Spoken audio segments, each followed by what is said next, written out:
नमस्कार दोस्तों, 10 मई की शाम को इंडिया पाकिस्तान युद्ध में सीज फायर हो जाता है। सोचिए अगर कोई यूट्यूबर सालों से दुनिया भर के मुद्दों पर बोलता आ रहा हो और एक दिन जब वो पाकिस्तान पर कुछ कहे तो पाकिस्तान के लोग उस पर आरोप लगाने लगे। पाकिस्तान की आर्मी और पाकिस्तान की सरकार पर भरोसा करना बहुत मुश्किल है। ये सिर्फ एक कमेंट्स की बात नहीं थी, ये पूरा सोशल बैकलैश था। ध्रुव राठी ने हाल ही में एक वीडियो में पाकिस्तान और आतंकवाद के संबंध पर बात की और वही बात पाकिस्तान के कुछ दर्शकों को इतनी चुभ गई कि उन्होंने न सिर्फ वीडियो में भद्दे कमेंट्स किए बल्कि ध्रुव राठी को गोदी मीडिया तक कह डाला। लेकिन क्या वाकई ध्रुव ने कुछ गलत कहा था? क्या उनकी बातों में पक्षपात था या फिर मामला सिर्फ परसेप्शन का था? सालों से जिस पाकिस्तानी सियासत ने अपनी जमीन पर आतंकवाद को सपोर्ट किया है, स्पॉन्सर किया है, उसकी हरकतें अचानक से बंद हो जाएं, क्या ये एक्सपेक्ट किया जा सकता है? चलिए आज पूरे मामले को स्टेप बाय स्टेप समझते हैं, तथ्यों के साथ, बिना किसी पूर्वाग्रह के।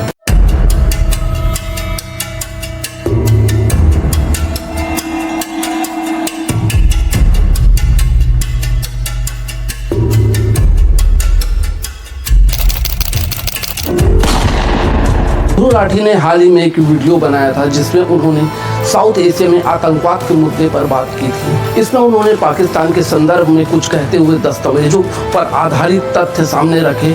उन्होंने कहा कि पाकिस्तान की सरकारें और वहां की सेना ने इतिहास में कई बार ऐसे संगठनों को सपोर्ट किया है जिन पर अंतर्राष्ट्रीय संस्थाएं आतंकवाद का आरोप लगाती हैं। यह बयान कोई नई या अनोखी बात नहीं थी। उन्होंने इसे FATF financial action task force की रिपोर्ट और अंतर्राष्ट्रीय मीडिया रिपोर्ट्स के आधार पर समझाया था।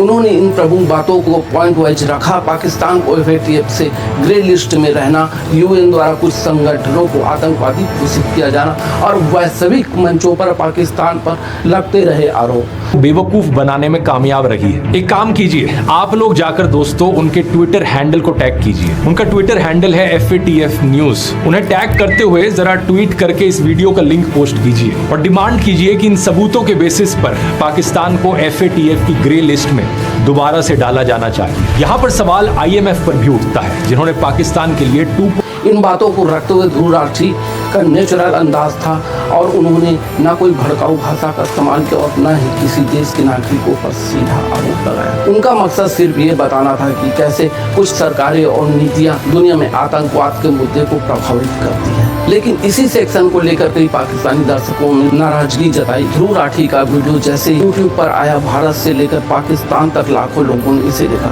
भारत में जहाँ कुछ लोग इस वीडियो को साहसी बता रहे थे, वहीं पाकिस्तान से एक अलग ही प्रतिक्रिया देखने को मिली। वीडियो की कमेंट सेक्शन में कुछ घंटों के भीतर ही हजारों पाकिस्तानी यूजर्स ने लिखा, अब ये भी गोदी मीडिया जैसा लग रहा है, तुम्हारी नेचुरल रिपोर्टिंग सिर्फ भारत तक ही थी। पाकिस्तान पर बोलते ही मैं भारत की ऑडियंस को खुश करना है, इसलिए पाकिस्तान के खिलाफ बोल रहे हो।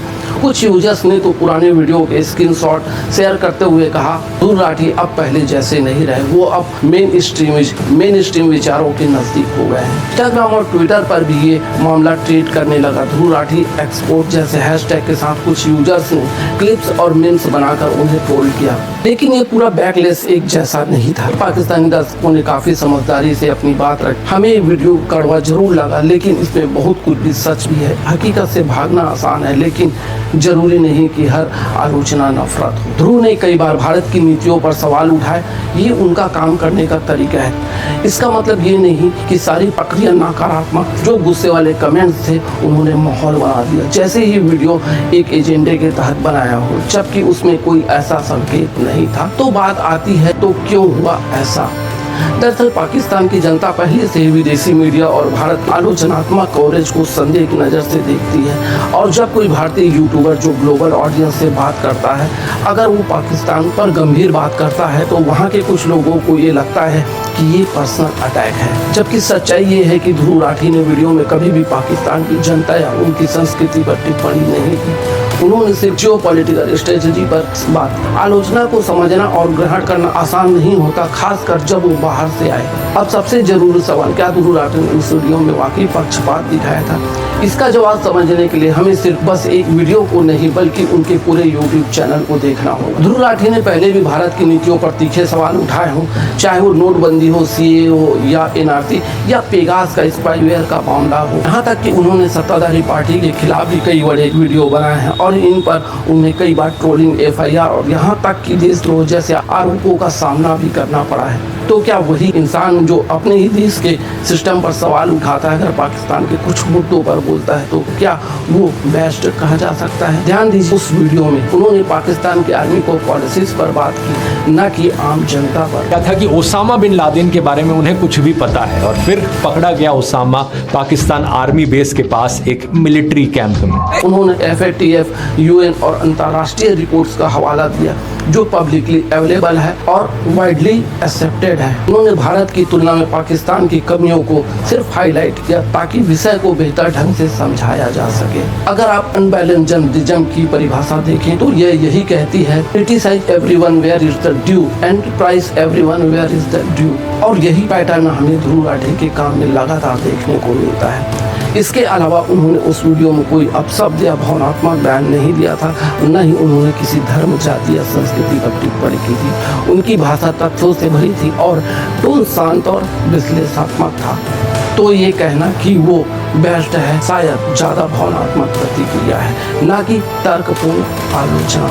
अगर किसी बात से आप असहमत हैं तो उस पर तर्क और काउंटर डाटा के साथ जवाब देना समझदारी है। अब जब सोशल मीडिया पर इतना बवाल मच गया तो एक सवाल हर किसी के मन में था, क्या ध्रुव राठी चुप बैठे रहे या उन्होंने कोई जवाब? तो इसका जवाब है, ध्रुव राठी ने सीधा कोई वीडियो बनाकर जवाब नहीं दिया, लेकिन इंस्टाग्राम स्टोरीज और ट्विटर एक्स पर अपना पक्ष शांति से और बिना किसी बहस के रखा। उन्होंने कहा कि मैंने हमेशा हर देश की पॉलिसी पर उसी तरह बात की है, भारत हो या पाकिस्तान। अगर आप मेरे चैनल पर पुराने वीडियो देखें तो आपको भारत की सरकार की भी कड़ी आलोचना मिलेगी। मैं कोई राष्ट्र विरोधी नहीं, न कि किसी राष्ट्र का विरोधी हूँ। मेरा मकसद हमेशा रहा है कि तथ्यों के जरिए एक इन्फॉर्मेट चर्चा शुरू करना। इसके अलावा उन्होंने किसी को व्यक्तिगत रूप से जवाब नहीं दिया।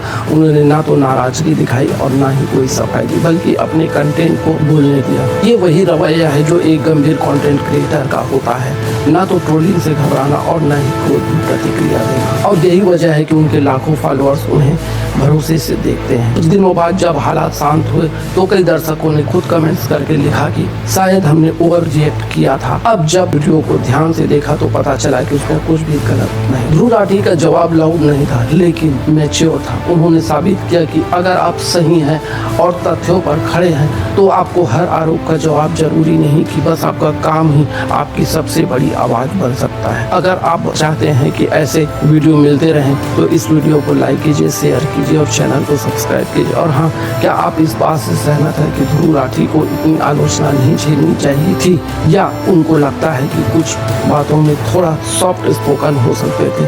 कमेंट्स में जरूर बताइए, आपकी राय हमारे लिए सबसे ज़्यादा जरूरी है। चलिए, मुलाकात होगी किसी नेक्स्ट वीडियो में, तब तक के लिए जय हिंद, जय भारत।